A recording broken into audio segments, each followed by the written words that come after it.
Olá, boa noite. Boa noite.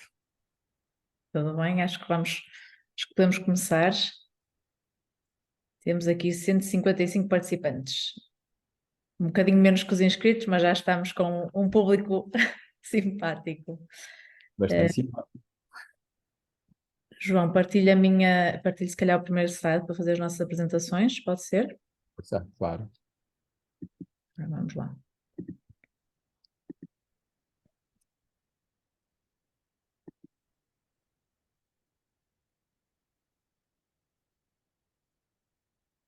Estás a ver, João? Tá, Estou a ver a perfeição. ok. Portanto, muito boa noite a todos. O meu nome é Cristina Rosário, eu sou internista no Hospital Pedro Spano. O Dr. João Godinho, podes-te apresentar? Exatamente.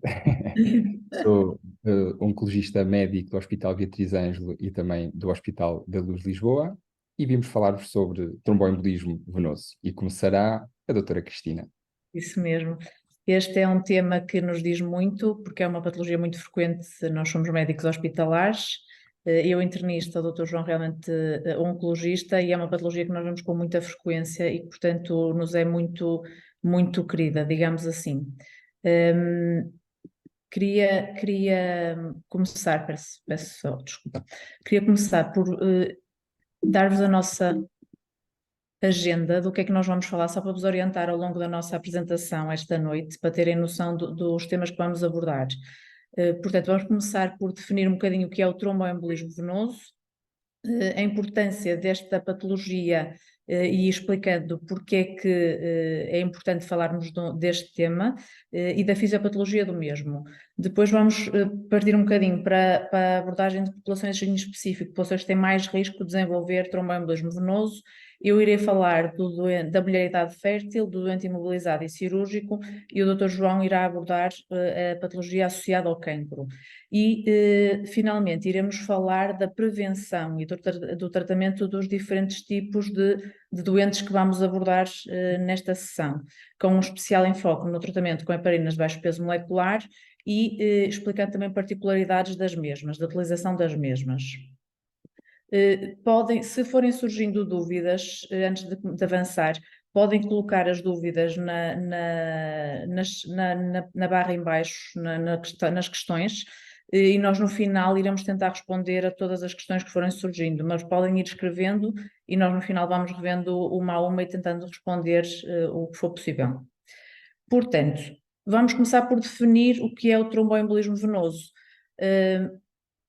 Geralmente, o nosso organismo, para começar a explicar porque é que se formam trombos, o nosso organismo está constantemente a formar trombos e a destruir trombos, digamos assim. Portanto, há uma homeostasia que faz com que, sempre que necessária a formação de um trombo, e quando é necessário esse mesmo trombo é destruído sem que haja doença associada ou que haja alguma patologia associada.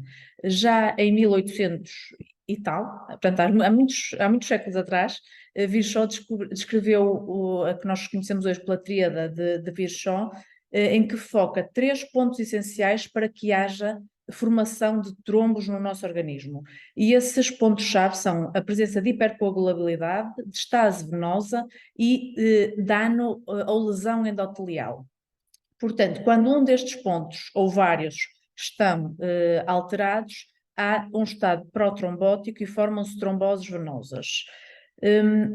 Esta tríade, o que é que acompanha esta tríade? Portanto, hipercoagulabilidade. Há vários estados ou agressões no nosso organismo que podem levar a que haja um estado de hipercoagulabilidade. Por exemplo, uma cirurgia, um trauma, a presença de uma neoplasia, o período da gravidez e do pós-parto por diferentes mecanismos que eu já vos vou explicar mais à frente, o uso de terapias hormonais como pílulas ou as terapêuticas de substituição hormonal, a presença de uma trombofilia adquirida ou hereditária, uma agressão como uma infecção, algumas doenças autoimunes e autoinflamatórias, estados de desidratação. Dano endotelial, muito comum nos nossos doentes, por exemplo, internados, com as punções venosas, mas também se houver algum trauma que leve a dano do endotélio. A estase venosa é a mobilidade, muito frequente nos doentes internados, mas não só, doentes agudos, pessoas que tenham voos muito longos, por exemplo, são estados que levam a que haja uma estase venosa que predisponha à formação de trombos. A gravidez, por exemplo, com um útero gravídico à compressão das estruturas venosas, ou mesmo um tumor com compressão das estruturas venosas. Muito comum na população mais idosa, por exemplo, a fibrilação auricular, que faz com que haja estase do sangue dentro do ventrículo e das aurículas e que se formem trombos intracardíacos, por exemplo. E então, como é que se apresenta o tromboembolismo venoso? As formas mais comuns de apresentação são estas duas, é a trombose venosa profunda. E o que é uma trombose venosa profunda? Não é mais do que a presença de um coágulo no leito venoso, geralmente distal. A zona mais comum são os membros inferiores. E o doente queixa-se de quê? De dores, sinais inflamatórios, dificuldade a andar, edema de um membro assimétrico face ao outro, e significa que o retorno venoso não está a decorrer adequadamente. Quando um destes trombos, por exemplo, migra para uma artéria pulmonar, que pode ser mais central ou mais periférico, temos o tromboembolismo pulmonar, que é uma situação potencialmente grave, potencialmente fatal e que se pode apresentar de maneira mais ou menos grave. As formas mais graves, o doente colapsa, tem uma síncope, porque a obstrução venosa é de tal forma importante que o doente tem um colapso circulatório, pode levar mesmo à morte na primeira apresentação, mas pode ser uma situação mais periférica e levar a dor torácica, falta de ar, sensação de dificuldade respiratória e geralmente quando há sintomas o doente recorre, pede ajuda médica. Porquê é que é importante nós falarmos de tromboembolismo venoso? Porque ele é muito prevalente. Algumas séries falam de até 300 casos por cada 100 mil pessoas ano, o que significa que na Europa temos, por exemplo, mais do que 1,5 milhão de eventos de tromboembolismo venoso. A maioria são tromboembolismos venosos periféricos, mas temos um número muito elevado de eventos de tromboembolismo pulmonar, que é uma situação potencialmente muito grave. Em ambos os sexos, a incidência aumenta com o aumento da idade, mas temos aqui uma particularidade que é a mulher na idade fértil. A gravidez é um estado que predispõe muito à formação de trombos, e já vou falar mais em particular à frente, e estão descritos que até 200 casos de tromboembolismo venoso em grávidas por cada 100 mulheres ano. Isto é uma prevalência 4 vezes superior à mulher não grávida da mesma idade. Nos homens, a prevalência aumenta claramente acima dos 45 anos. É uma patologia que tem uma particularidade, que é o facto de recorrer com muita frequência. Um doente que tem um evento de tromboembolismo venoso tem uma probabilidade de 30% de ter um novo evento nos 10 anos seguintes. E geralmente, ou seja, isto é 1/3 dos doentes, é um número muito elevado. Geralmente esta recorrência ocorre no primeiro ano após o evento inicial. Portanto, devemos estar muito alerta para recorrências de tromboembolismo venoso. O diagnóstico, eu não vou entrar em pormenores como é que se faz o diagnóstico, mas basicamente o que é importante saber? Se houver uma suspeita de um tromboembolismo venoso periférico, uma trombose venosa periférica, ou de um tromboembolismo central, pulmonar, o exame de imagem é o exame de escolha se a suspeita for muito alta. Portanto, um Doppler do membro afetado, um ecodoppler, com ecografia com Doppler, ou um angiotac no caso do tromboembolismo pulmonar. Se a suspeita for baixa, e nós médicos temos scores para determinar se a probabilidade é alta ou baixa, ou seja, se houver um diagnóstico mais provável que não seja este, podemos utilizar o marcador sérico, que são os dedímeros, que nos dizem se está a haver um estado procoagulante ou não, e que se forem normais nos excluem o diagnóstico. Se forem positivos, temos que prosseguir o diagnóstico com a imagem. Que populações é que estão em maior risco? Portanto, já vimos que é uma patologia bastante prevalente na população em geral, e o que nós sabemos é que os doentes que têm um tromboembolismo venoso, a maioria deles tem mais do que um fator de risco para o desenvolver. Ou seja, é a teoria dos planetas alinharam-se para aquele doente ter um determinado evento. E a verdade é que quando vamos analisar os doentes que têm tromboembolismo venoso, a maioria deles tem mais do que um fator de risco. Esses fatores de risco estão bem determinados, E há determinados fatores de risco que são fatores de risco major e que são inerentes à genética do doente, que são as trombofilias hereditárias, nomeadamente as mais comuns, as mais comuns e de maior risco, a mutação de fator 5 de Leiden e do gene da protrombina, déficits de proteína C, S e antitrombina, que são fatores genéticos que levam a que esses indivíduos tenham maior risco, de facto, de desenvolver tromboembolismo venoso, mesmo na ausência de outros fatores. Mas há imensos fatores de risco, e vocês podem ver aqui que estão presentes em grande parte da população e que, quando conjugados, podem levar a que um indivíduo tenha um tromboembolismo venoso, nomeadamente doentes internados com catéteres venosos centrais, doentes com neoplasias, doentes submetidos a cirurgias, principalmente ortopédicas, grávidas, imobilização, quer por doença, quer nomeadamente imobilização laboral, já vou falar um bocadinho sobre isso, a toma de contraceptivos com estrogênio, ou doenças crónicas, como seja uma insuficiência cardíaca ou uma insuficiência hepática grave. A idade, a obesidade e são fatores muito importantes e muito presentes nos doentes com tromboembolismo venoso, e outras doenças também estão muitas vezes presentes. Vamos abordar quatro subgrupos de pessoas ou de doentes que têm mais risco de desenvolver tromboembolismo venoso, que são a mulher em idade fértil, o doente imobilizado e o doente cirúrgico. Irei eu abordar estes 3 grupos e posteriormente o Dr. João irá falar sobre o tromboembolismo venoso associado ao cancro. Relativamente à mulher em idade fértil, o que é que nos diz a tríade de Virchow? Nas mulheres em idade fértil, temos aqui vários riscos que podem estar presentes, principalmente na mulher jovem e grávida. A gravidez a gravidez e o pós-parto são estados de alta hipercoagulabilidade e de estase venosa. Portanto, temos 2 fatores da tríada que estão alterados, quer a estase venosa, muito pela compressão pelo útero gravídico, que impede o retorno venoso adequado dos membros inferiores. E na mulher não grávida, o uso de terapêutica hormonal pode estar relacionado e pode ajudar ao desenvolvimento de tromboembolismo venoso. Começando pela contracepção hormonal, que é efetuada por grande parte da nossa população jovem, nós temos consensos portugueses de contracepção, que são de 2020, e o que é que está descrito? A contracepção hormonal combinada é a mais comum e é utilizada quer para controle do ciclo, quer como método contraceptivo. E sabemos que o estrogênio tem mais impacto no controle do ciclo e o progestativo tem mais efeito contraceptivo. O que é que se sabe? É que o risco de tromboembolismo venoso é aumentado pela toma do estrogênio e não pelo progestativo. Isto, o que é que significa? Nós sabemos que na mulher jovem a prevalência de tromboembolismo venoso pode ser de 1 em cada 10.000 por ano.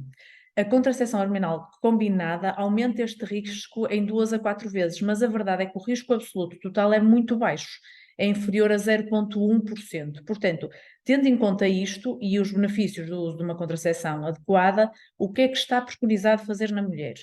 Se a mulher tiver outros fatores de risco para tromboembolismo venoso, e isto está bem definido, ou seja, mulheres obesas, fumadoras, que tenham história familiar de tromboembolismo venoso, que tenham doenças cardiovasculares ou uma trombofilia conhecida, não devem de facto fazer contracepção com estrogênio e podem fazer o método contraceptivo apenas com progestativo, que não está contraindicado.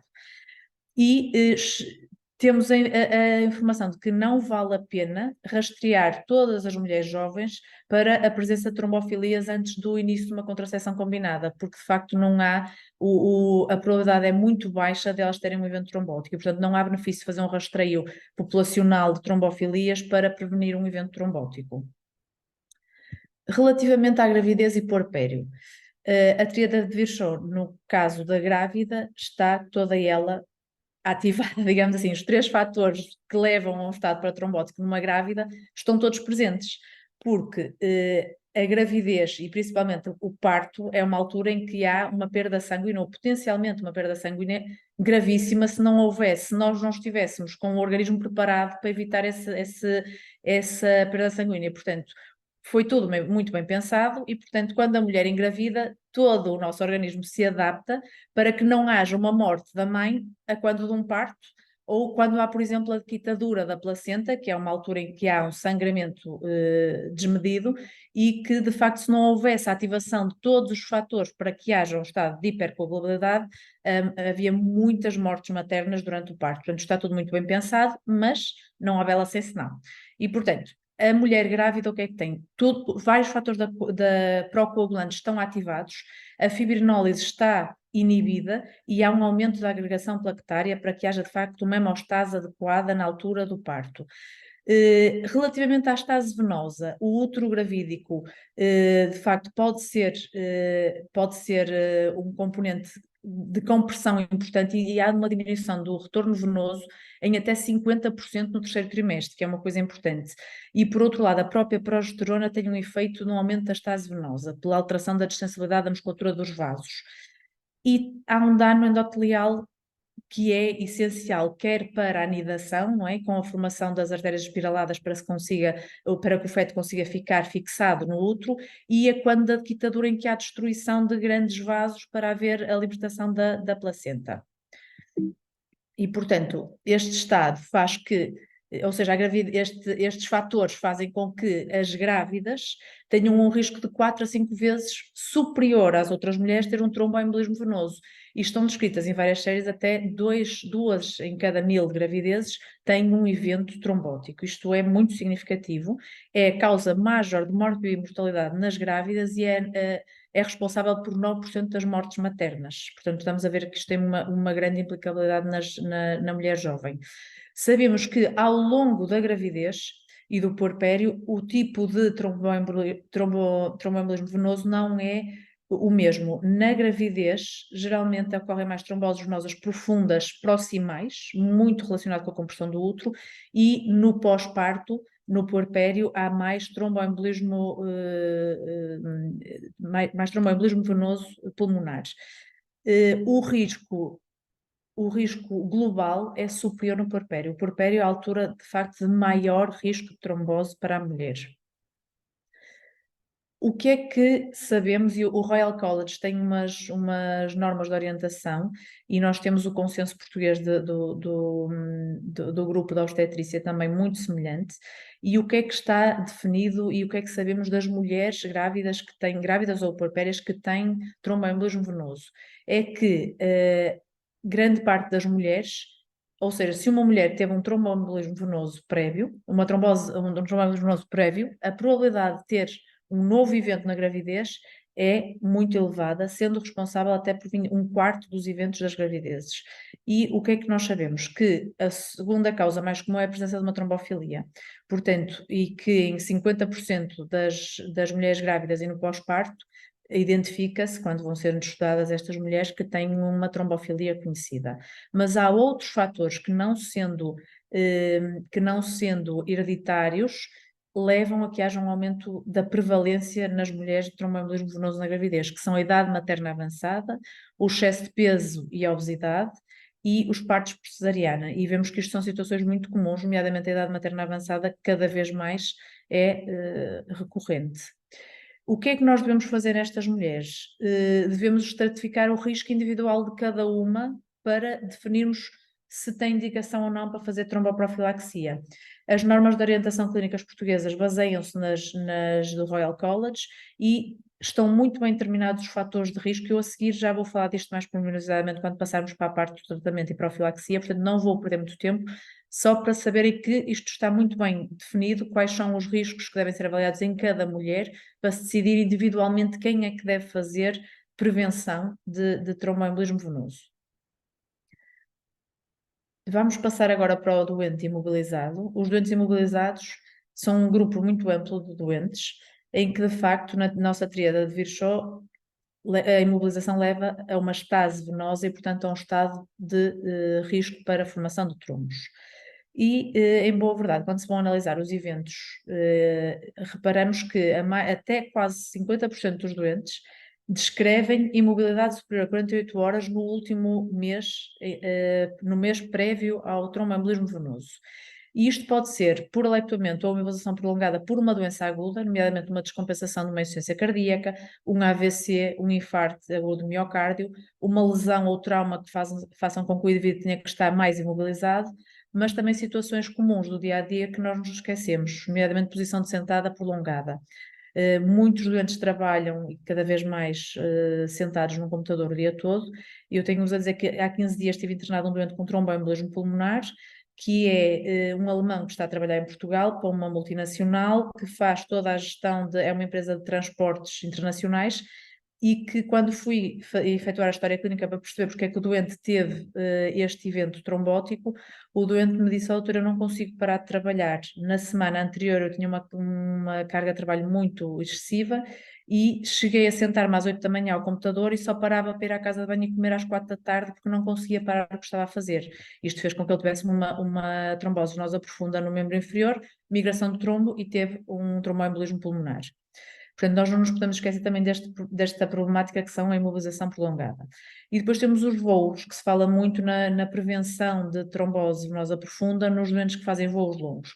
Voos longos estão descritos voos superior a 4 horas, geralmente voos de avião, e o New England tem este gráfico muito interessante, em que correlaciona a probabilidade de desenvolver um tromboembolismo venoso, está diretamente relacionado com os quilómetros voados nesse voo. Portanto, quanto mais longo o voo, maior a probabilidade de desenvolver um trombo. Relativamente ao doente cirúrgico, no doente cirúrgico é o doente em que todos os fatores descritos por Virchow estão alterados. Portanto, há um trauma que leva à hipercoagulabilidade, há dano do endotélio na cirurgia, os doentes estão mobilizados, há estase venosa. E, de facto, no doente cirúrgico, é a primeira causa de morte evitável no pós-operatório. Todas as cirurgias acarretam risco de TEV, umas mais do que outras, mas praticamente todas têm risco de aumentado desenvolvimento de tromboembolismo venoso. O risco está dependente da cirurgia. Há cirurgias que reconhecidamente estão mais associadas à probabilidade de desenvolvimento de tromboembolismo venoso, como sejam as cirurgias ortopédicas da anca e do joelho, procedimentos neurocirúrgicos ou procedimentos que provoquem dano endotelial direto, como procedimentos vasculares major. Há riscos dependentes intrinsecamente relacionados com as características do doente. Os doentes mais idosos, já tínhamos visto que têm mais risco. Todos os doentes, o tromboembolismo prévio, um doente em tromboembolismo é sempre um doente de alto risco de vir a desenvolver outro evento, portanto aparece sempre como fator de risco. Doentes com doença oncológica, principalmente se ativa, ou doença crónica, como seja a insuficiência cardíaca, ou doentes com trombofilias conhecidas. Muito importante, o risco de tromboembolismo no doente cirúrgico ocorre durante o internamento do doente no hospital, mas prolonga-se após a alta. Isto é muito importante por causa da prevenção que deve ser estendida após a alta. No doente cirúrgico, isto está muito bem definido e atualmente temos, por exemplo, este modelo de risco de Caprini, que foi desenvolvido por Caprini, que nos permite, em cada doente, ver o risco e a probabilidade que ele tem de desenvolver um tromboembolismo venoso.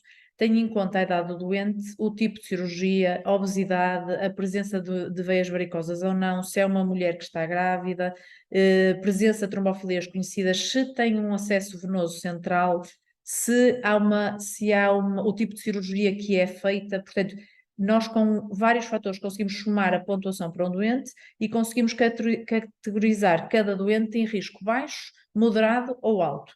Vejam, se um doente tiver, por exemplo, mais do que 5 destes fatores, a probabilidade dele desenvolver um tromboembolismo venoso é de 6%, que é um número muito considerável.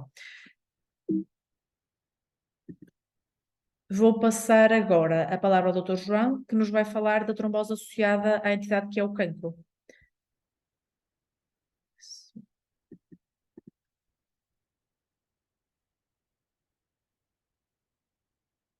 Consegues ver bem? Uhum. Estou a ver. Deixa-me só por aqui. Desculpa. Não está a passar. Porquê? Consegues ver bem, certo? Eu estou a ver bem. Então, Tenho a apresentação. porque é que é importante falar no doente oncológico também no tromboembolismo venoso? O diagnóstico de cancro tem aumentado a nível mundial de forma substancial. Se em 2020 tivemos 19 milhões de novos casos de cancro, estima-se que em 20 anos, portanto em 2040, haja um aumento superior a 50%, portanto 28 milhões de novos casos em todo o mundo, e o aumento de casos quer nos países de menor rendimento até aos países de maior rendimento, e o cancro é um importante fator de risco de desenvolver trombose. Portanto, podemos ter um risco até 12 vezes superior à população geral, e se o doente estiver a fazer tratamento dirigido com quimioterapia ou outros tratamentos antineoplásicos, o risco pode ser 23 vezes superior. Em termos de burden no doente oncológico, sabemos que a principal causa de morte nesta população é a progressão oncológica, mas vejam que a segunda/terceira causa de morte do doente com cancro é o tromboembolismo taco a taco aqui com as complicações infecciosas. Para além disso, acarreta uma morbilidade considerável, como o síndrome pós-trombótico após as TBPs, portanto as tromboses venosas profundas, e também exemplos de hipertensão pulmonar após episódios de embolia pulmonar. E também afeta os autocampos de tratamento, nomeadamente atrasos no início de tratamento antineoplásico, pode aumentar o número e prolongar as hospitalizações, e também está comprovado que a trombose venosa no doente oncológico aumenta os custos em saúde. A doutora Cristina já falou muito da tríade de Virchow, e eu também irei falar, mas no fundo do doente oncológico, estes também são os 3 pilares de lesão endotelial, estase e hipercoagulabilidade, que fazem com que haja um aumento de risco de desenvolver um tromboembolismo venoso. E no doente oncológico, em termos de lesão endotelial, pode ocorrer por invasão tumoral direta, por uso prolongado de dispositivos intravasculares, como são os catéteres venosos centrais, os próprios fármacos citostáticos, que também podem provocar lesões do endotélio, e também citocinas tumorais libertadas pela neoplasia. A estase, porque temos doentes mais imobilizados, seja por fazerem cirurgias, seja porque a própria doença e os próprios tratamentos podem dar mais astenia, fadiga, e os doentes podem estar mais parados, a compressão venosa pelo próprio tumor, e também, do ponto de vista biológico, por libertação de fatores procoagulantes ou as próprias micropartículas libertadas pelo tumor, que podem ativar diretamente o fator tecidual, que é fundamental para ativar a cascata da coagulação. Quando olhamos para o doente oncológico, não só o cancro em si, como a localização do tumor primário, o estadiamento, o tipo de histologia, mas também há outros fatores que temos de ter em conta que podem aumentar o risco de desenvolver tromboembolismo venoso, como a hospitalização ou a realização de uma cirurgia, a realização de citostáticos como a quimioterapia, antiangiogénicos, como falei dos catéteres venosos centrais, os estimuladores da eritropoiese, e também podemos ter fatores relacionados com a idade, com as comorbidades dos doentes que eles já podem ter de forma prévia, e também a nível mais biológico, como a alteração das contagens plaquetares, dos leucócitos, da hemoglobina, dos dedímeros, também provocadas quer pela neoplasia, quer pelos fármacos citostáticos.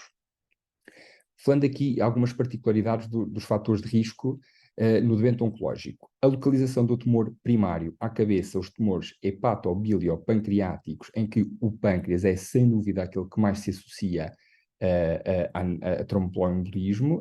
Só para terem uma ideia, numa série de doentes que nós verificámos no nosso hospital no Beatriz Ângelo, uma análise retrospectiva, mais de 30% dos doentes que nós seguimos com cancro do pâncreas tiveram um tromboembolismo venoso, que é uma percentagem enorme.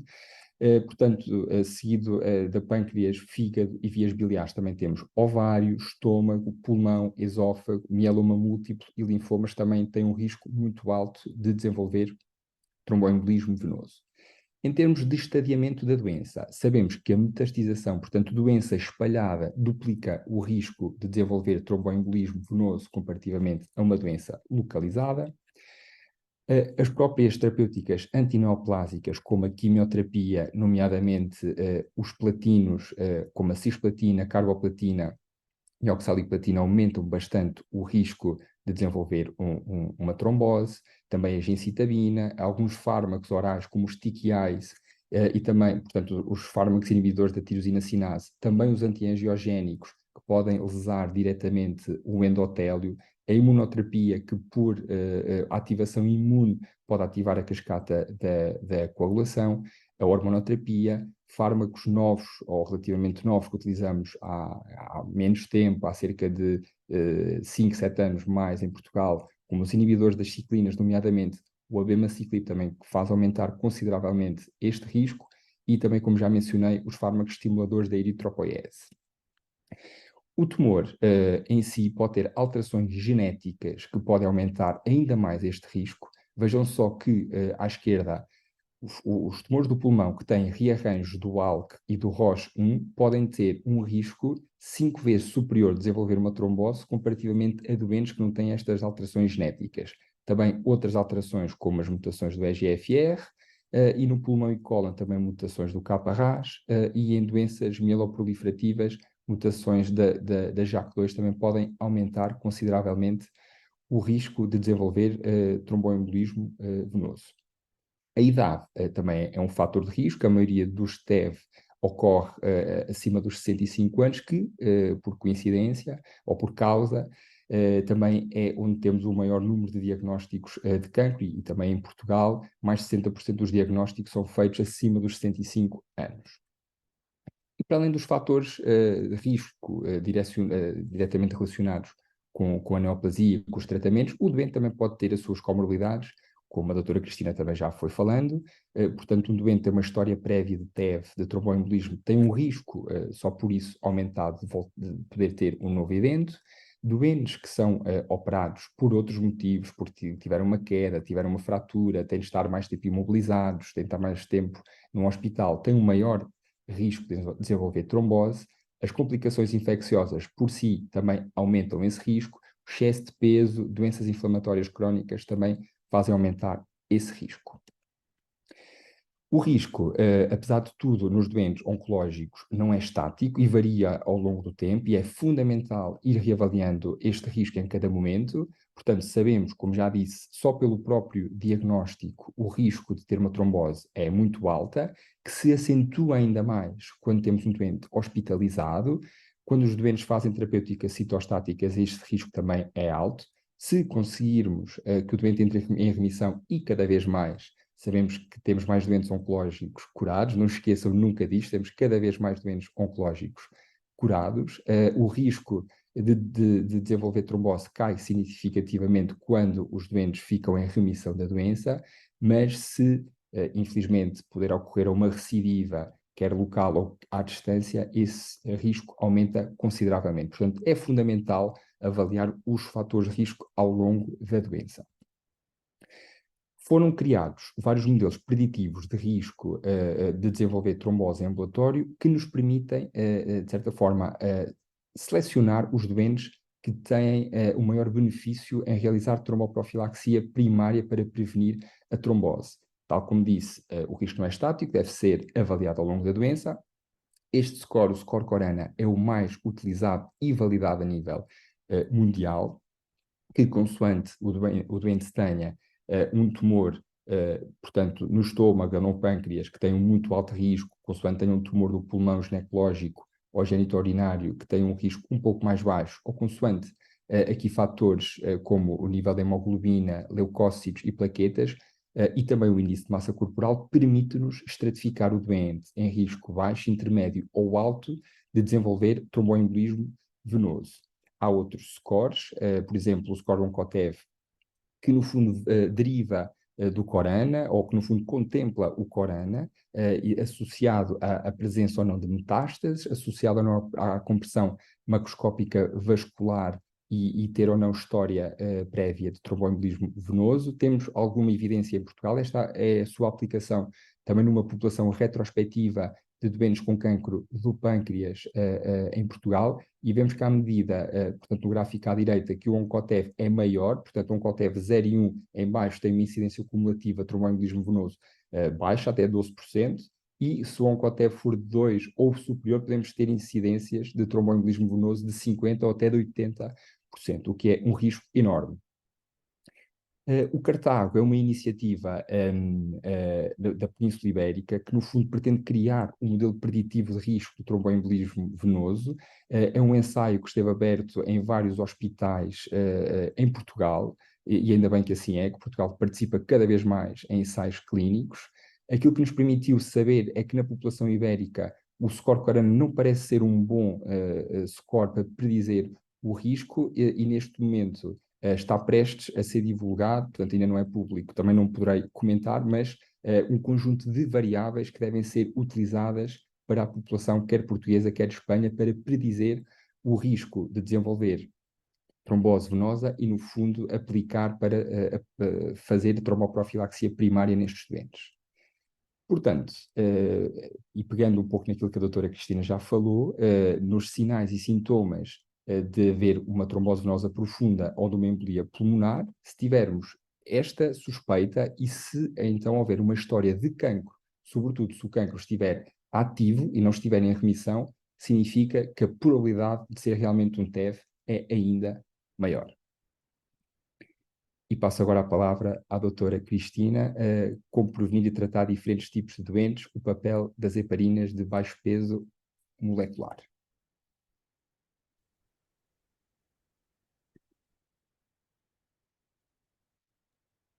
Ora bem, então vamos lá. Vamos passar então à prevenção e ao tratamento, sendo que quando nós falamos de prevenção de tromboembolismo venoso, nós vamos nos focar no tratamento farmacológico. Temos as medidas gerais que devem ser utilizadas para todos os doentes que tenham risco, nomeadamente uma boa hidratação, a imobilização precoce em doentes que seja possível, nomeadamente doentes cirúrgicos ou doentes que tenham que estar imobilizados por doença ativa, tentar incentivar a deambulação e o levante precoce. Nós vamos nos focar aqui na prevenção. Quando falamos de prevenção, vamos falar do papel do tratamento farmacológico. Novamente, eu irei abordar os 3 grupos de doentes que falei previamente e em seguida o Dr. João irá abordar a prevenção e o tratamento do doente com TEV e cancro. Este slide é só para falar do tratamento do tromboembolismo venoso. Quando nós temos uma trombose venosa profunda ou um tromboembolismo pulmonar, todos os doentes têm que fazer pelo menos tratamento farmacológico durante 3 meses. Em alguns doentes, este tratamento vai ter que ser estendido por mais algum tempo e o grupo particular dos doentes oncológicos e das grávidas está preconizado que preferencialmente devem fazer tratamento com heparina de baixo peso molecular. Relativamente à prevenção e tratamento do TEV na grávida, quando nós falamos de prevenção farmacológica, nós estamos sempre temos que pesar sempre o risco-benefício de uma tromboprofilaxia. Portanto, vamos pesar o risco hemorrágico e o risco de desenvolvimento de uma trombose nestas mulheres. O tratamento preconizado farmacológico, quando está indicado, são as heparinas de baixo peso molecular. Os dicomarínicos, os antagonistas da vitamina K, são teratogénicos, portanto estão contraindicados durante a gravidez. Uma mulher que esteja medicada com um anticoagulante, um antagonista da vitamina K, deve ser substituído previamente à gravidez, a exceção feita às doentes com válvulas mecânicas, em que pode haver benefício de manterem com o risco da teratogenicidade associado. As heparinas de baixo peso molecular são, de facto, fármacos de eleição. Os DOACs estão contraindicados na gravidez e na amamentação e eles têm muitas vantagens. As heparinas de baixo peso molecular não atravessam a placenta, têm um efeito anti-inflamatório e da inibição da ativação do complemento que pode ter muito interesse nas mulheres grávidas que têm um estado pró-inflamatório. O risco de trombocitopenia induzido pela heparina é baixo, com as heparinas de baixo peso molecular. Temos que ter em atenção que estas mulheres, se tiverem que fazer tratamento desde o início da gravidez ou numa fase precoce da gravidez, vão fazer pelo menos profilaxia ou tratamento durante 9, 10 ou mais meses. Isso implica que se tem que fazer profilaxia da osteopenia e osteoporose, porque o uso prolongado das heparinas de baixo peso molecular diminui a densidade óssea. Isto é só uma chamada de atenção.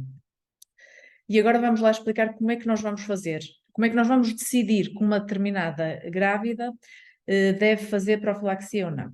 Uma doente que teve um tromboembolismo venoso durante a gravidez, se tiver um tromboembolismo venoso, tem que fazer heparina de baixo peso molecular em dose terapêutica e não há dúvida nenhuma. Se tem um tromboembolismo venoso, tem que o tratar.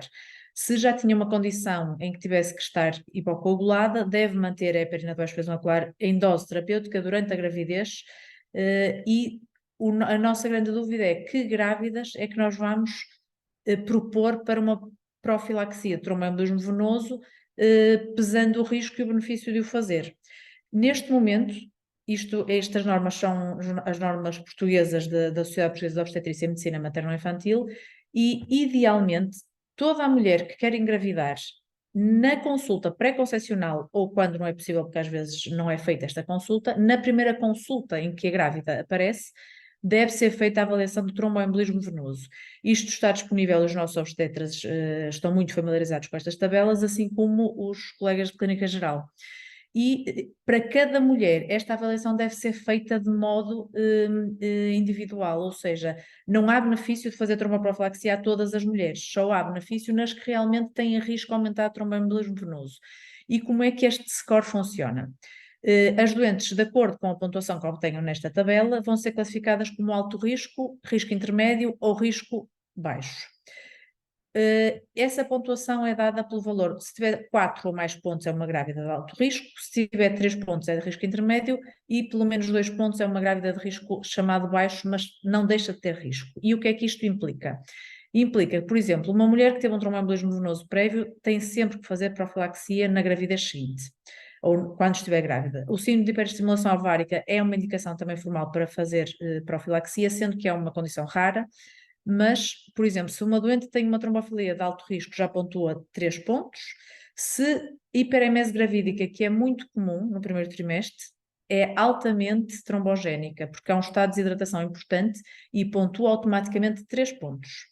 Se a doente tiver alguma comorbilidade médica, como seja uma doença renal, uma insuficiência cardíaca, tem também um risco já intermédio. Se em trabalho de parto tiver que ser feita uma cesariana, pontua 2 pontos. Se tiver uma obesidade com um índice de massa corporal superior a 40, também são 2 pontos. E agora vejam aqui vários fatores que, por si só, cada um deles dão apenas 1 ponto, mas vejam isto com atenção, porque isto é um bocado nos dias de hoje, se nós considerarmos uma mulher com mais de 35 anos que engravide. Há muitas mulheres que já engravidam depois dos 35 anos. Se for fumadora, ou se tiver uma insuficiência venosa dos membros inferiores, se tiver uma cesariana eletiva, e ainda são muitas as cesarianas eletivas, já começa a somar pelo menos 2 pontos. Se o de parto tiver que ser instrumentalizado, se o trabalho de parto for prolongado, se o bebê nascer antes das 37 semanas, se houver uma infecção sistémica transitória, sendo que aqui pontua, por exemplo, uma pielonefrite, que não é assim tão rara como isso na gravidez, ou se a doente tiver uma desidratação ou imobilidade por algum motivo, já pode ter indicação para fazer profilaxia. E como é que isto está determinado? Portanto, se a doente for considerada de alto risco e tiver mais do que 4 pontos nesta tabela, deve fazer a profilaxia com a heparina de baixo peso macular em dose profilática desde o início da gravidez, do primeiro trimestre. Se a doente for de risco intermédio, pontuar 3 pontos, esta profilaxia deve ser feita a partir do terceiro trimestre e prolongada, eu já vou explicar, prolongada no puerpério. Se for uma doente que apenas pontua 2, portanto, uma doente fumadora com mais de 35 anos, deve fazer profilaxia no pós-parto, durante 10 dias. Se a doente tiver que ser internada ou se houver um internamento com mais de 3 dias, deve na mesma fazer profilaxia. Portanto, doentes que tenham pelo menos 2 destes fatores devem fazer profilaxia no pós-parto e qualquer doente que tenha um tromboembolismo venoso recorrente deve fazer tratamento com heparina de baixo peso macular. Eu fiz esta tabela para tentar resumir o que está recomendado em termos de profilaxia e tratamento. E, portanto, uma doente que tenha um episódio durante a gravidez de tromboembolismo venoso ou que tenha uma recidiva de tromboembolismo venoso deve manter a heparina em dose terapêutica durante toda a gravidez e até às 6 semanas após o parto. Se for uma grávida que naquela tabela pontua pelo menos 4 pontos, já é considerada de alto risco e deve fazer a heparina de baixo peso macular em dose profilática toda a gravidez e 6 semanas pós-parto, que é o período do puerpério considerado de alto risco. Se for um risco intermédio, portanto, 3 pontos naquela tabela, esta heparina profilática deve ser feita desde o terceiro trimestre até às 6 semanas do pós-parto. Se pontuar apenas 2, e nós conseguimos ver que apenas 2 não é assim tão raro quanto isso, a profilaxia deve ser aplicada no puerpério, que é o período de maior risco de tromboembolismo venoso. Como é que as heparinas de baixo peso molecular devem ser feitas na gravidez? Devem ser ajustadas ao peso da doente, quer a dose profilática, quer a dose terapêutica. E estas tabelas estão disponíveis para consulta. Portanto, na gravidez, como é que administramos uma heparina de baixo peso molecular? Sempre ajustada em doses tituladas ao peso, quer seja profilática, quer seja terapêutica. Devemos monitorizar a atividade da heparina de baixo peso molecular durante a gravidez, ou seja, doseamentos de anti-10A durante a gravidez? Não, por rotina. Aplicam-se as normas da restante população não grávida. Portanto, os extremos de peso devem ser monitorizados, devem efetuar a monitorização da atividade anti-10A, doentes com insuficiência renal ou doentes que tenham tromboembolismo venoso recorrente em que é necessário garantir que a dose é adequada àquela doente. E depois, se uma doente tem uma trombose venosa profunda ou uma embolia pulmonar na gravidez, como é que a vamos tratar e durante quanto tempo? Portanto, a heparina de baixo peso molecular deve ser administrada desde o momento do diagnóstico do tromboembolismo venoso até ao resto da gravidez e pelo menos até às 6 semanas do pós-parto. E no total do tratamento, a doente tem que fazer pelo menos os 3 meses preconizados para qualquer outro doente com tromboembolismo venoso. Ou seja, se a grávida tiver um tromboembolismo venoso no final da gravidez, a heparina de baixo peso molecular deve ser mantida até aos 3 meses pelo menos. Se aqui uma chamada de atenção de duas particularidades da tinzaparina. A tinzaparina tem uma grande experiência na população das mulheres grávidas tem um estudo muito interessante em que foi avaliada a dose da tinzaparina para se ter uma atividade anti-TSA, quer no tratamento, quer na profilaxia de tromboembolismo venoso.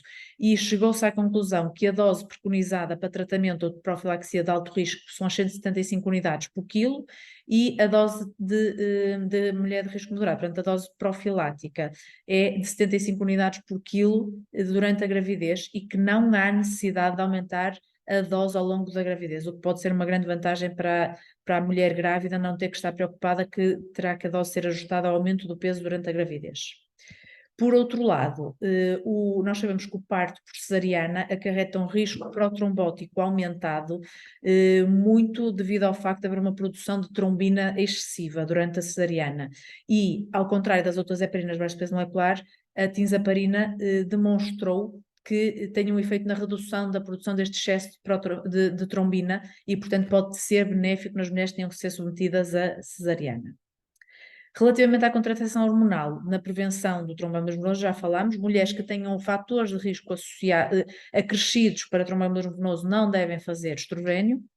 E agora, o que é que está preconizado para prevenção e tratamento dos doentes imobilizados?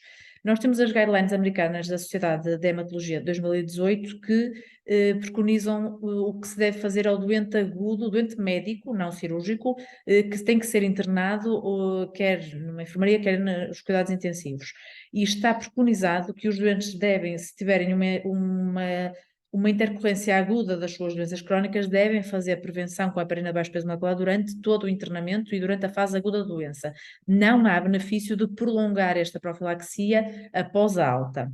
Relativamente aos doentes crónicos, que é sempre uma dúvida que nós temos, doentes que estão em lares, que estão em unidades de cuidados continuados, se devemos fazer a profilaxia como quando eles estão internados com doença aguda. Não está preconizado, não parece haver benefício do tratamento, da profilaxia tromboembolismo venoso neste grupo de doentes. Relativamente aos voos de longa distância, que são sempre questões que nos colocam, portanto, longa distância está descrito como mais do que 4 horas. Todos os doentes devem ser aconselhados a fazer uma boa hidratação, de deambulação durante o voo para evitar tromboembolismo venoso. Se a pessoa em causa não tem outros fatores de risco de tromboembolismo venoso, não está preconizada tromboprofilaxia farmacológica. Em doentes que tenham outros fatores de risco associados, está preconizado que o façam, com a heparina de baixo peso molecular. E que fatores é que estão descritos nestas guidelines? Doentes que tenham sido submetidos a cirurgias recentes, os doentes que têm um tromboembolismo venoso prévio, que já percebemos que estes doentes têm sempre que fazer tromboprofilaxias quando há algum risco acrescido, mulheres no pós-parto, doentes com cancro ativo, ou que tenham 2 destes fatores descritos acima, mais algum dos seguintes: mulheres com terapêutico hormonal de substituição, doentes obesos ou doentes grávidas. Se tiverem mais do que 2 destes, devem fazer profilaxia farmacológica. Relativamente ao doente cirúrgico, isto também está muito bem orientado pela mesma sociedade americana, E os pontos que eu vou salientar destas guidelines é que o doente que é submetido a uma cirurgia deve fazer profilaxia farmacológica e o início desta profilaxia farmacológica deve ser precoce, ou seja, numa cirurgia major, uma cirurgia abdominal major, uma cirurgia ortopédica, deve ser iniciado antes das 12 horas após a cirurgia. E esta profilaxia, ao contrário dos doentes médicos, deve ser mantida durante 30 dias após a alta, porque se documentou que o período após a alta é um período crítico de risco, quer pela imobilização que os doentes têm, e, portanto, faz com que se deva manter a profilaxia farmacológica com a heparina de baixo peso molecular pelo menos até aos 30 dias. E estas mesmas guidelines orientam-nos para o tipo de profilaxia a fazer de acordo com a cirurgia, porque já sabemos que o risco de cada cirurgia não é o mesmo. Portanto, as mais trombogénicas são de facto a artroplastia da Yankee e a substituição total do joelho, e que a profilaxia pode ser feita com DOAC ou com heparina de baixo peso molecular. Depois, a reparação de fratura do colo do fémur, cirurgias abdominais major, cirurgias cardíacas, vasculares ou ginecológicas, está preconizado que façam sempre heparina de baixo peso molecular profilática no internamento e aos 30 dias após a alta. A neurocirurgia é, em particular, todos os doentes com submetidos a uma intervenção cirúrgica do neuroeixo, está preconizado que estejam sob profilaxia mecânica, com compressores externos, e depois, dependendo do tipo de cirurgia e do risco hemorrágico da mesma, pode ser indicado ou não o uso de heparina de baixo peso molecular. E agora vou passar a palavra ao Dr. João, que nos vai falar da profilaxia e tratamento do doente com TEV e cancro.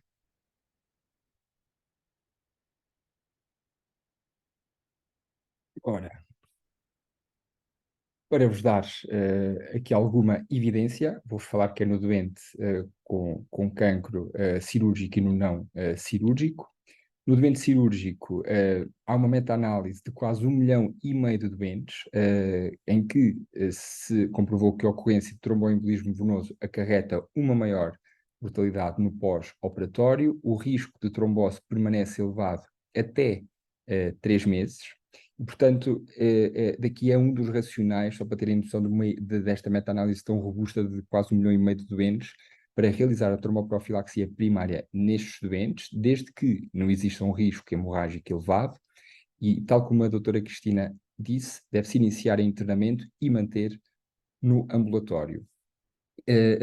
Todas as normativas internacionais e também nacionais, aquilo que dizem é transversal, recomenda-se a tromboprofilaxia farmacológica por preferência heparina de baixo peso molecular, desde que não exista um risco hemorrágico elevado. O tempo de tromboprofilaxia é mínimo de 7 a 10 dias, portanto, o doente deve iniciar em internamento e, caso tenha alta antes deste tempo, deve continuar no ambulatório, e se for feita uma cirurgia major a nível pélvico e abdominal, deve prolongar mesmo até às 4 semanas. O início deve ser precoce, começar até antes da cirurgia no doente oncológico e reiniciar 12 horas, pelo menos até 12 horas após a cirurgia.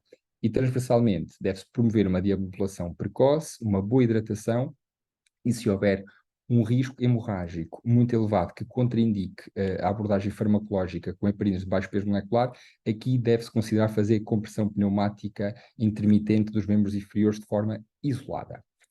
No doente não cirúrgico, e felizmente hoje em dia temos a grande maioria dos nossos doentes com cancro em ambulatório, portanto, quer o doente já tenha sido operado e depois teve alta, esteja em vigilância, esteja a fazer tratamentos em contexto adjuvante, radioterapia, quimioterapia, outras terapêuticas, ou esteja infelizmente numa fase não curativa, a grande maioria dos doentes está em ambulatório, e é aqui que nós queremos ter os nossos doentes, fora dos hospitais. Os doentes fora dos hospitais, isto é, internados. Os doentes têm uma grande variabilidade, como vos disse, de fatores de risco, e por isso realmente estes modelos preditivos, quer o Corana, quer o Oncotev ou o Cartago, que ansiamos que nos dê também esta estratificação na Península Ibérica, ajudam-nos, no fundo, a selecionar quais são os doentes que podem melhor beneficiar da tromboprofilaxia primária. Até 2019 não havia propriamente nenhuma recomendação de se fazer. A partir de 2019, a ASCO, portanto uma guideline dos Estados Unidos, começou a alterar o seu paradigma e, consecutivamente, outras guidelines internacionais, como o ISTH, o NCCN, a ASH e também as guidelines portuguesas, aquilo que, no fundo, o sumo de todas elas nos dizem hoje em dia é que não está recomendado por rotina que seja feito em todos os doentes, mas se aplicarmos estes modelos de risco e o doente tiver um risco intermédio ou alto de desenvolver uma trombose venosa ou que tenha um cancro do pâncreas avançado ou metastático, que vão iniciar tratamento antineoplásico com quimioterapia ou outra terapêutica sistémica, e desde que o doente tenha um baixo risco de hemorragia, recomenda-se realizar tromboprofilaxia primária farmacológica, quer com heparinas de baixo peso molecular, quer com DOAC, fazer até 6 meses, e até se deve discutir o risco e o benefício do doente, com o doente, de prolongar para além dos 6 meses, consoante a doença esteja ativa, consoante haja uma doença metastizada, consoante todos aqueles fatores de risco que nós já falamos. Importante, se houver um risco de interação medicamentosa, um risco elevado de hemorragia, nomeadamente gastrointestinal, deve-se preferir heparinas de baixo peso molecular aos DOACs. Relativamente ao tratamento da trombose em doente oncológico e ambulatório, os antagonistas da vitamina K eram a principal arma terapêutica no tratamento da trombose associada ao cancro, mas, entretanto, vários ensaios clínicos de heparinas de baixo peso molecular vieram suplantar os antagonistas da vitamina K. E evidência existe quer para a dalteparina, enoxaparina e tinzaparina. Para a dalteparina, o ensaio de 2003, de mais de 600 doentes, reduziu o risco de recorrência de trombose em 52%, sem um aumento significativo das hemorragias major. A enoxaparina, com ensaios significativamente mais pequenos, à volta de 120, 140 doentes, reduziu o risco de recorrência de TEV em 30%, e aqui com particular destaque que foram utilizadas 2 doses diferentes, portanto, uma dose de enoxaparina 1 mg por quilo de 12 em 12 horas, portanto, 2 administrações, ou então uma toma única de 1,5 mg por quilo por dia, e aquilo que se verificou num dos estudos é que o risco de hemorragia major com esta dose era relativamente alto e maior do que os antagonistas da vitamina K. A tinzaparina tem 2 ensaios, um com 200 doentes, outro maior, que é o maior ensaio na população oncológica, com 900 doentes. A redução do risco entre 35% a 56% de recorrência de TEV sem aumento de hemorragia major. As meta-análises, o que é que nos dizem? Que as heparinas de baixo peso molecular são superiores aos antagonistas da vitamina K na prevenção da recorrência do tromboembolismo venoso, uma redução de 47% do risco, sem diferenças estatisticamente significativas de hemorragia major. E, portanto, esta evidência estabeleceu a utilização de heparinas de baixo peso molecular no tratamento da trombose associada ao cancro, quer no tratamento inicial, nos primeiros 5 a 7 dias, quer no tratamento a curto prazo, 3 a 6 meses, quer no tratamento prolongado para lá dos 6 meses, que temos maior evidência para fazer até 3 a 6 meses, mas cada vez mais se recomenda que, consoante o risco do doente, se o cancro estiver ativo, consoante as comorbilidades, consoante o prognóstico, se o doente ainda tiver um prognóstico bom, elevado, com um tempo de sobrevivência elevado, portanto, devendo considerar prolongar o tratamento por mais desses 6 meses. Dizer que, do ponto de vista de RCM, as heparinas de baixo peso molecular estão contempladas no RCM, os DOACs, apesar de serem recomendados pelas várias guidelines internacionais, não têm essa aprovação explícita escrita em RCM. Preferir heparinas de baixo peso molecular, nomeadamente em tumores gastrointestinais ou genitourinários que tenham maior risco de hemorragia, como são os tumores do esófago, do estômago, do cólon, sobretudo se o tumor for ulcerado. Se houver um risco de interação medicamentosa, também preferir heparinas de baixo peso molecular. Se houver insuficiência renal, nomeadamente com clearance abaixo de 30 ml por minuto, também preferir heparinas de baixo peso molecular. Relativamente a algumas particularidades das heparinas de baixo peso molecular, em termos de mecanismo de ação, elas atuam em dois locais, no 10A e no fator 2A, e no fundo, ao atuarem nestas duas vias, vão atuar quer na via intrínseca, quer na extrínseca da coagulação, e vão inibir a formação de coágulos. Do ponto de vista da sua eliminação, o rim tem um papel importante, sobretudo na eliminação das heparinas que têm cadeias menores. Portanto, quanto menor for o peso molecular das cadeias, maior é a eliminação pela via renal. O melhor exemplo, à esquerda em cima, é da inoxaparina, que está disponível em Portugal. A nadroparina não está disponível em Portugal. E quanto maior for o peso molecular das cadeias, maior é a eliminação pelo sistema reticuloendotelial. Em baixo, à direita, a tisaparina, que tem cadeias mais longas, é mais eliminada pelo sistema reticuloendotelial e menos pela via renal. Portanto, a tinzaparina é a heparina de baixo peso molecular que menos depende da via renal e não requer ajuste de dose em taxas de filtração glomerular até 20 ml por minuto. Outras características, a sua administração é por via subcutânea, 1 ou 2 vezes dia. Como a doutora Cristina falou, não atravessa o placenta e por isso podem ser utilizadas na grávida. Tem um antídoto, o que é uma boa particularidade, que pode reverter a sua ação, que se chama sulfato de protamina. 1 miligrama de sulfato de protamina neutraliza aproximadamente 100 unidades anti-10A de heparinas de baixo peso molecular. Dizer que não, que esta reversibilidade do anti-10A não é completa, fica entre 50% a 75%, e a dose de sulfato de protamina depende do timing da administração de heparinas de baixo peso molecular. Falando do modo de administração das heparinas de baixo peso molecular, sempre, claro, quer os médicos, quer os enfermeiros e também os farmacêuticos devem estar disponíveis para esclarecer as dúvidas dos doentes. Fundamental transmitir aos doentes que devem lavar as mãos antes do procedimento. Posteriormente, devem verificar qual é que é a dose que foi prescrita e se a dose for diferente, ou seja, se a dose que for prescrita for inferior àquela que está lá contemplada, deve ser eliminada com a agulha virada para baixo. Deve-se posteriormente confirmar não só a dose, mas ter a certeza que a solução não está turva nem tem partículas precipitadas. Deve-se retirar a patilha de segurança para o lado, pode ser vermelha, laranja. Deve-se retirar o protetor da agulha. Depois, fundamental, a seleção dos locais a picar, evitar ao máximo os locais com maior quantidade, ou no fundo maior musculatura, nomeadamente a zona central do abdômen. Portanto, deve-se preferir a zona lateral do abdômen que tem menos músculo, ou então alternativamente preferir as coxas. E no fundo este intuito de evitar a parte muscular é para ser para já menos doloroso e evitar a formação de hematomas. Deve-se limpar bem a zona da pele a picar com uma gaze com álcool. Entretanto, a inserção da seringa, da agulha, deve ser exatamente perpendicular a 90 graus. Deve-se fazer a administração do líquido de forma lenta, sempre garantir que está a 90 graus, que isto é fundamental.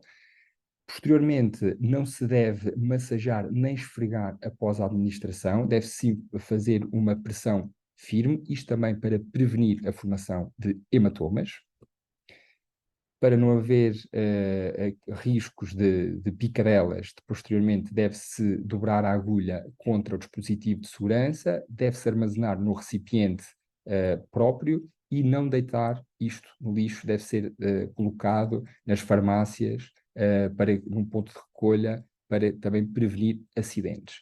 E claro, continuamos sempre, mantemos sempre disponíveis para esclarecer qualquer dúvida que exista, quer os médicos, enfermeiros ou farmacêuticos. Portanto, pontos-chave para uma correta administração da heparina. A posição deve ser sentado ou de pé e não deitado. Deve-se descartar em local adequado, num ponto de recolha de farmácia, e não deitar no lixo, transmitir bem isto aos doentes. As zonas da injeção devem ser nas zonas que têm mais gordura e menos músculo, portanto, preferencialmente na zona lateral da cintura abdominal, alternativamente as coxas, mas evitar mesmo as zonas musculadas. Inserir a agulha perpendicular à dobra da pele e fazer mesmo a 90 graus, injetar lentamente para também prevenir a formação de hematomas. E depois retirar a agulha, pressionar com a palma da mão aberta e não esfregar ou massajar após a injeção, porque isso também aumenta o risco de desenvolver hematomas.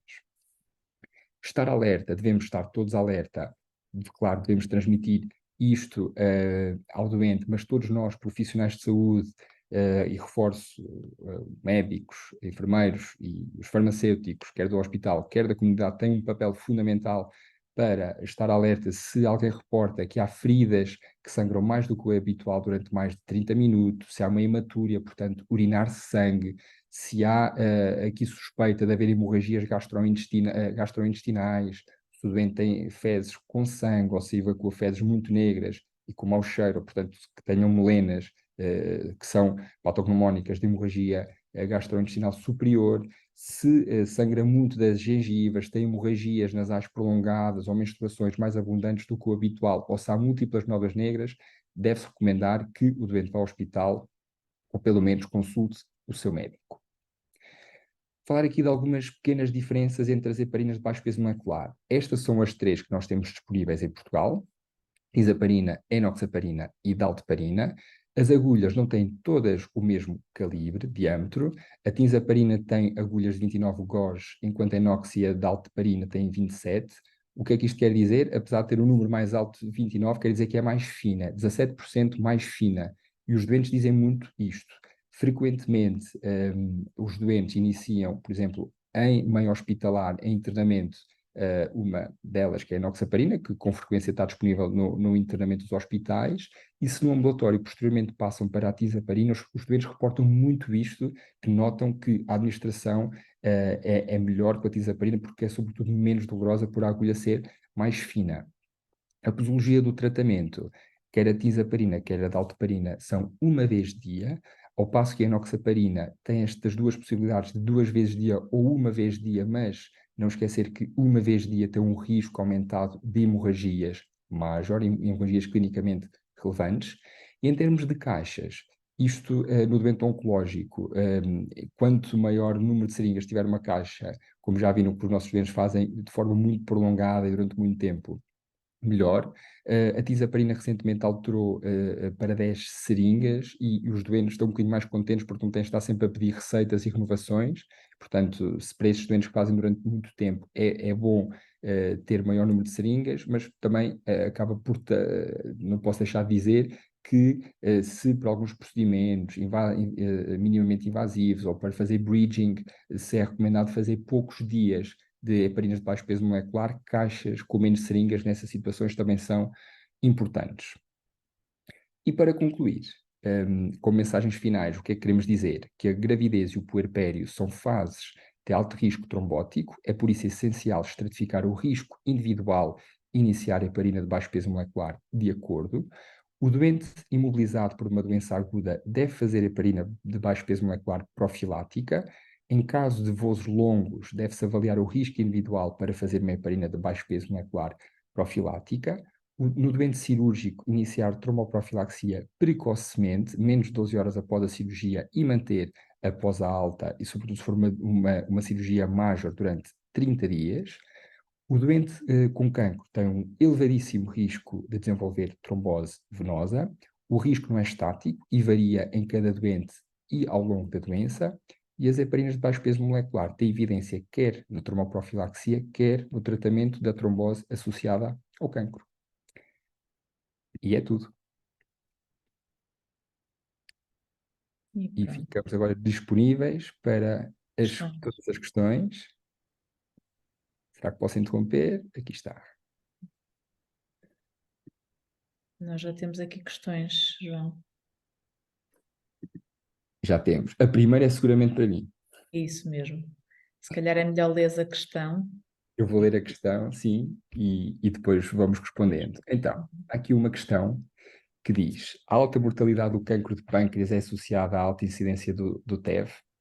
Isto é uma excelente questão. Esta questão é tão boa que já foi alvo de um ensaio clínico com heparinas de baixo peso molecular, que foi feito um estudo randomizado já tem alguns anos, em que, para além de se fazer terapêutica farmacológica antineoplásica para combater o cancro do pâncreas, também se fez uma dose profilática de heparina de baixo peso molecular. Aquilo que se verificou foi que diminuiu a incidência de TEV nesses doentes, mas a mortalidade não alterou. Ou seja, mesmo os doentes tinham menos eventos, não era por isso que viviam mais. Portanto, o que quer dizer que daí já tínhamos uma evidência que não é propriamente o facto de desenvolver ou não TEV que condicionou o prognóstico nestes doentes. E outros estudos que foram feitos, nomeadamente meta-análise, retirando aqui os confoundings, aquilo que se sabe é que a mortalidade no cancro do pâncreas é mesmo pela própria doença e não pelo desenvolvimento do tromboembolismo venoso. Apesar de, não poder deixar de dizer, que nestes doentes, desenvolver tromboembolismo venoso acarreta uma grande morbilidade. Os doentes muitas vezes são mais internados durante muito tempo e têm de fazer mais tratamento, nomeadamente tratamento farmacológico. Isto tem um custo para eles que não é de desprezar. Perda de qualidade de vida, porque quer uma trombose venosa profunda, quer um tromboembolismo pulmonar, são situações que causam muito desconforto e muita morbilidade ao doente, não é? Portanto, Sem dúvida. Então a próxima. a segunda pergunta acho que é para mim. 3 meses de profilaxia com heparina de baixo peso molecular na gravidez podem justificar a diminuição da densidade óssea até ao limite da osteoporose, considerando que seja uma doente de 39 anos, sem qualquer problema de saúde prévio, fazendo exercício regular e com exposição solar considerada normal. Ora bem, esta pergunta é muito interessante, porque o que nós preconizamos é, quando nós dizemos que tem que se fazer profilaxia, geralmente é quando o tratamento acarreta pelo menos 3 meses de tratamento com heparina de baixo, 6 meses, peço desculpa, 6 meses de tratamento com heparina de baixo peso molecular. Sendo que na grávida ninguém avalia a osteoporose, e isto é uma área que me diz muito respeito, porque eu tenho muito interesse nesta área, e há muito poucos estudos de avaliação da osteoporose na grávida, porque os métodos que nós temos para a avaliação da osteoporose na maioria dos países são métodos que expõem as grávidas à radiação que nós não queremos que elas sejam expostas, que é o raio-x, não é? Portanto, geralmente não se faz a avaliação da densidade óssea na grávida, e há uns estudos muito interessantes a ser desenvolvidos, principalmente em Itália, com avaliação ecográfica, que permite, há um aparelho com emissão de ultrassonografia e não de radiação, e que permite avaliar a densidade óssea. E é um bocado assustador verificar que as mulheres saudáveis, sem qualquer tipo de tratamento, nomeadamente com a heparina de baixo peso molecular, ao longo da gravidez e no primeiro ano da amamentação, têm uma perda mineral óssea brutal. Mas a verdade é que, posteriormente, essa massa óssea recuperada, nomeadamente nas que amamentam, muitas vezes a densidade óssea aumenta ainda mais do que a que tinham previamente, ou seja, há um benefício na amamentação para a aumento da densidade óssea. Portanto, não está preconizado que 3 meses de heparina de baixo peso molecular justifiquem tratamento dirigido à osteopenia ou osteoporose. Não. Está preconizado se for mais do que 6 meses e é preconizado com cálcio e vitamina D. É o que está preconizado. Boa. A próxima pergunta é também das grávidas. Portanto, se é preferível administrar heparinas de alto peso molecular ou de baixo peso molecular em grávidas?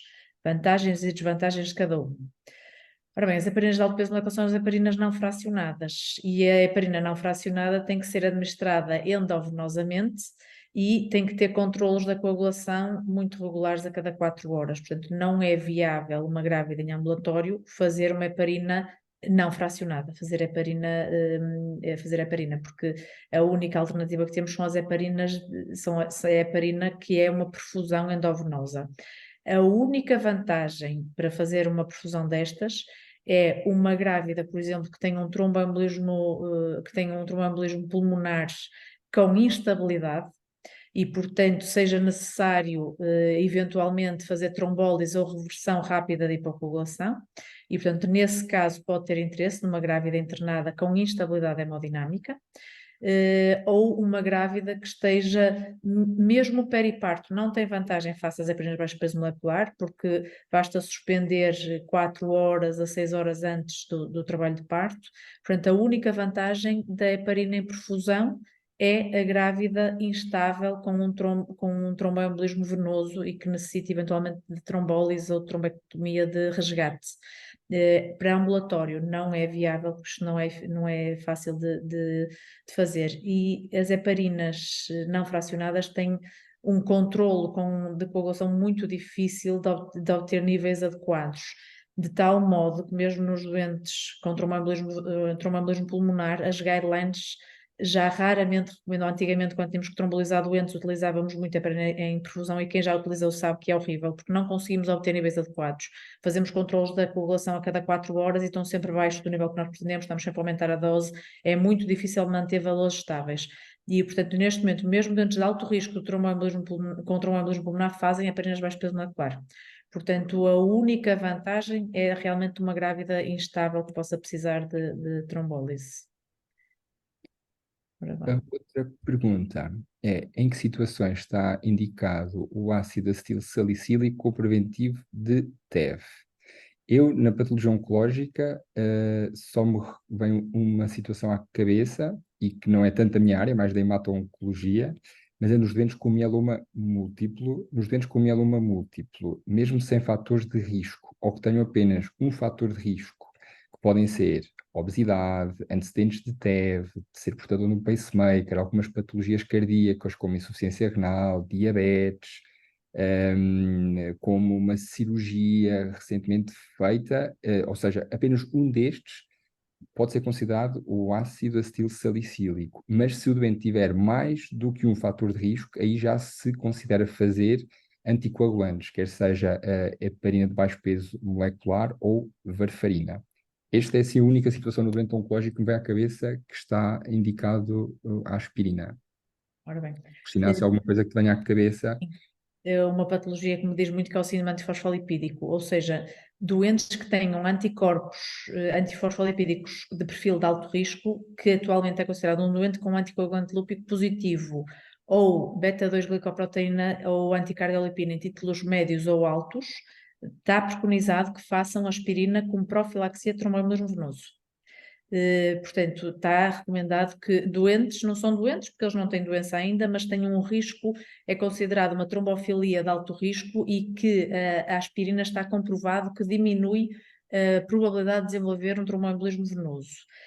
Outras situações, nomeadamente nas guidelines da mulher grávida e de profilaxia de tromboembolismo venoso, quando há alguma situação que haja uma contraindicação formal para o uso de heparina baixo peso molecular, pode ser ponderada a aspirina, sendo que não está comprovado que diminua o risco. É quase como se a doente tiver uma contraindicação maior para fazer, é melhor que faça aspirina do que não faça nada, mas de facto a única situação médica que me ocorre é a presença de anticorpos antifosfolipídicos com um perfil de alto risco. Ok. As questões já não temos mais, Então, temos aqui mais questões colocadas. mas podem sempre colocar mais, estejam à vontade.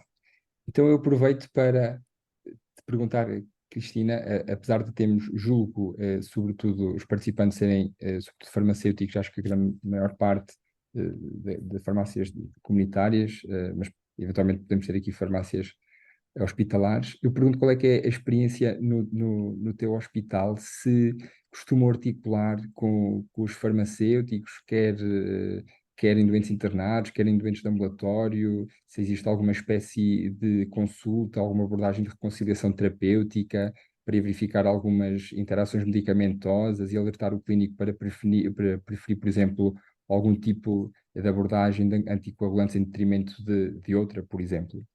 Uhum. Ora bem, eu trabalho no Hospital Matosinhos, isso verifica-se principalmente na farmácia hospitalar, mas para apoio dos doentes de ambulatório. Quando é prescrita uma medicação de prescrição hospitalar que os doentes têm que levantar no hospital, é sempre feito um questionário ao doente da medicação toda que ele faz e são revistas as interações possíveis com o fármaco que nós prescrevermos, e se houver alguma interação considerada de risco, é avisado o doente e nós somos contactados para ponderar se realmente não temos uma alternativa ou se estamos cientes do risco que está inerente. No internamento, há alguns alertas automáticos para alguma farmacologia, mas nós temos a vantagem no meu hospital, nós temos telefones internos, não sei se vocês têm isso, nós temos telefones internos e, portanto, se houver alguma coisa que o colega que está a dispensar a medicação da farmácia acha que possa não estar bem ou tem dúvidas, contacta-nos para nos questionar se será mesmo assim, nomeadamente estou-me a lembrar às vezes doses de antibióticos que possam não estar bem ou que eles considerem que não são as mais comuns, entram em contacto connosco e perguntam-nos se é mesmo esta dose que nós pretendemos, se há algum engano, portanto a comunicação é bastante facilitada em termos internos, sim. Boa, boa. Também partilhando aqui um bocadinho a experiência, nós também, e sabemos que cada vez mais o farmacêutico tem um papel fundamental no tratamento dos doentes, e nós também temos uma forte articulação nos dois hospitais onde eu estou, e então os fármacos oncológicos que não param de sair, anualmente temos fármacos a serem catadupa, e nomeadamente fármacos orais, muitos inibidores da tirosina cinase, que têm muitas interações medicamentosas, nomeadamente pelos mecanismos da CYP a nível hepático, e não são raros as interações medicamentosas com os fármacos, os DOACs, com os anticoagulantes orais, quer não só para o tratamento da trombose, quer muitas vezes doentes podem fazer por fibração auricular, etc., e que muitas vezes somos alertados pelos farmacêuticos para dizer, vejam lá, tenham cautela, não sei se isso escapou ou não, mas realmente existe aqui uma interação medicamentosa que podem considerar alterar para outro fármaco, ou, como disseste, a ver se existe alguma alternativa. Uma dica, eu não sei qual é que é honestamente o programa que eles utilizam, mas eu costumo utilizar muitas vezes no meu dia-a-dia o Medscape, que é uma plataforma aberta, e facilmente conseguimos pôr todos os fármacos de um doente e conseguimos ver que interações medicamentosas existem. Salvo erro, o UpToDate, mas não é aberto, não é? Portanto, é preciso ter registro, mas nós temos no nosso hospital também agora tem uma ferramenta de avaliação de risco de interações. E que Quer dizer, também dá. é excelente quem pode ter acesso. Temos aqui uma pergunta. Fui sujeita a uma neurocirurgia esta semana e não tinha noção da importância dos meias elásticos durante a cirurgia. Só é pena que não houvesse meias para o meu tamanho. Tiveram que usar ligaduras elásticas e fiquei com algumas queimaduras nas zonas de contacto direto com a cama.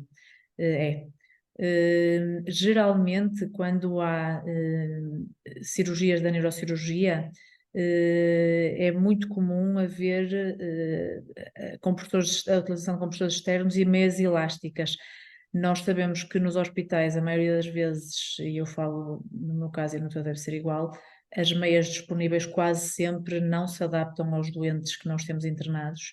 E numa neurocirurgia, se for programada, o ideal é que os doentes sejam informados para comprarem autonomamente as meias adequadas ao seu tamanho. Muitas vezes o que nós fazemos é, quando é uma cirurgia urgente e o doente não tem e não há possibilidade de fazer isto programadamente, logo no primeiro dia pedimos à família, fazemos a medição das pernas do doente e pedimos à família para comprar meias com a compressão que nós pretendemos e em casas apropriadas, porque de facto as que estão disponíveis na maioria dos hospitais, acho que deve ser igual, são muito difíceis de calçar, muito desconfortáveis e a compressão é altamente duvidosa, faz compressão em locais que não era suposto fazer. Os doentes queixam-se muito de dor a nível dos pés, da zona das coxas, porque o tamanho não é adequado.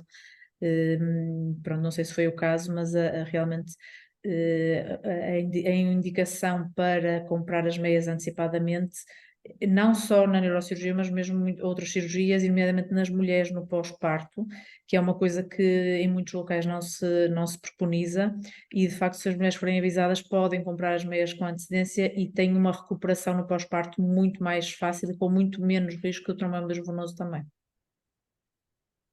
Então, me resta acrescentar boa recuperação para Exatamente, o boa doutor. recuperação dessas queimaduras que não devem ser de facto simpáticas.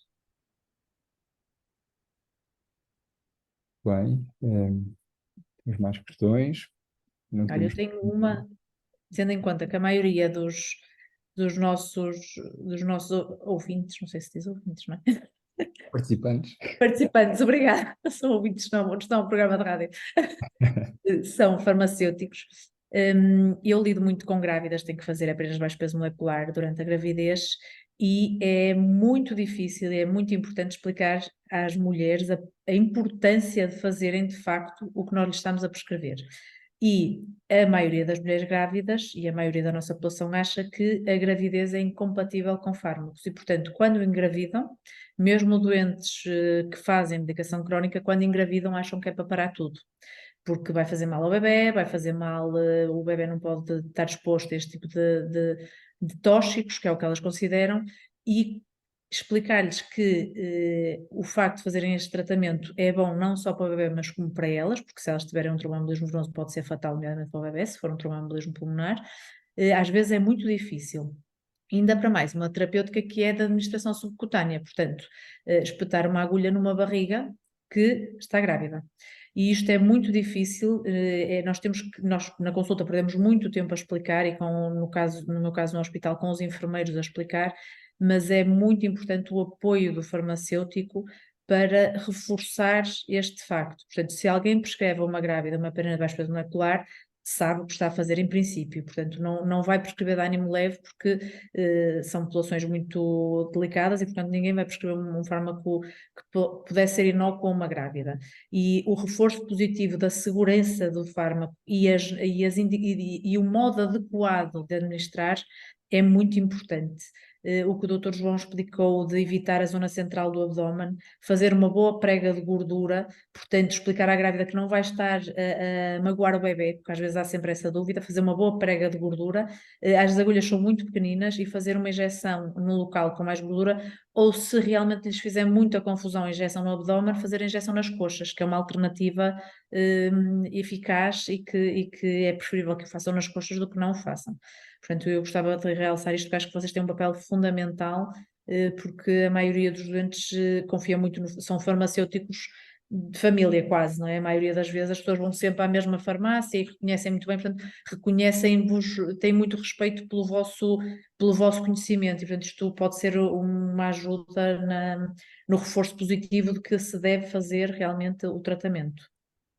E, no fundo, também só gostava de acrescentar aqui que realmente os farmacêuticos têm um papel que eu vejo que é mesmo incrível, porque muitas vezes os doentes, antes de virem a nós dar qualquer queixa, eles depois estão a dizer, sabe, eu já tinha ido ali à minha farmácia e já tinha perguntado sobre uns conselhos e realmente, de facto, o papel é fundamental e por isso que até espero que tenha sido útil esta apresentação, quer eu, quer a doutora Cristina fizemos, não só para todos estarmos atentos, inclusive muitos farmacêuticos, dos sinais de uma TVP, de uma trombose venosa profunda, portanto, de uma embolia pulmonar, para no fundo todos nós podemos reconhecer, identificar esta trombose, pode ter uma elevada morbimortalidade, ser encaminhado o doente para tratamento e no fundo também estarmos todos alerta como é que se faz o tratamento, para esclarecer as dúvidas aos doentes, estamos todos alerta para os possíveis riscos, nomeadamente as complicações hemorrágicas e, no fundo, orientar os doentes nesse sentido para, com a máxima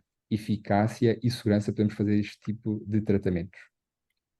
E se não houver mais nenhuma questão, espero que tenha sido útil e muito obrigado a todos Olha, por terem espera que acho que participado e temos estarem aqui connosco até esta hora. espera um bocadinho que acho que temos uma. Ok, ok. Estive internada 5 dias durante a gravidez para esclarecimento e avaliação de uma suspeita de pré-eclâmpsia, mas não fiz profilaxia para tromboembolismo. De acordo com a tabela apresentada, eram os únicos fatores de risco. Não está preconizada por profilaxia neste caso?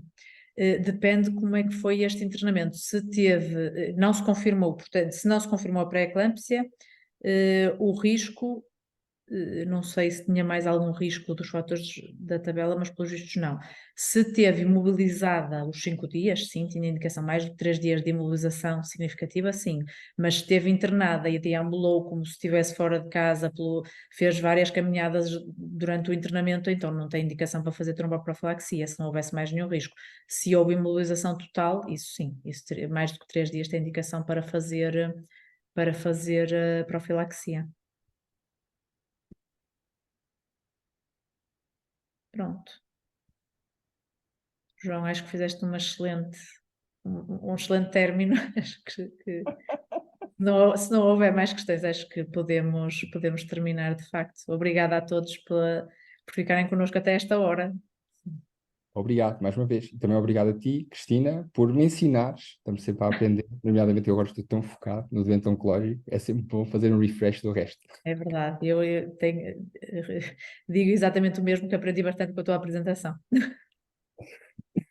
Obrigada a Obrigado. todos, então. Obrigado a todos. Boa noite. Boa noite.